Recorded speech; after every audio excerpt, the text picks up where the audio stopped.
Now, there's a lot of vocabulary to start with relations. We used the word coordinate earlier, but we can also use the phrase ordered pair as well. The first coordinate that we see is the x-coordinate, and the second coordinate is the y-coordinate.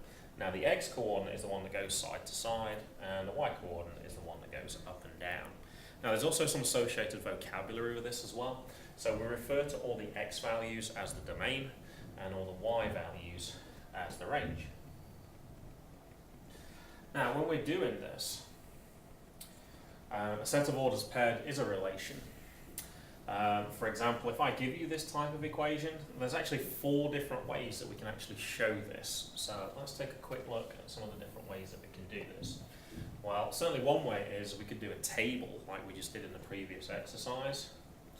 So we can have some x values, and then we can find the corresponding y values. So if we just add 3 to all these, like the rule says. Notice this time I did a vertical table rather than a horizontal table.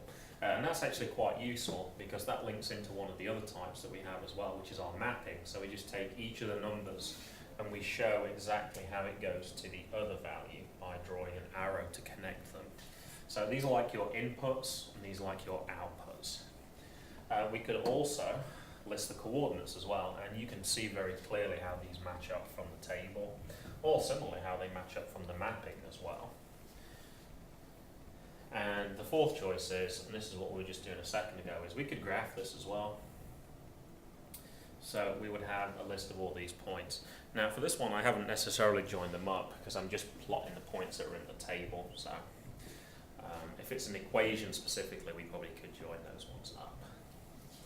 And the homework is actually based on these questions here. So take a look and then you should be able to do that type of exercise as well.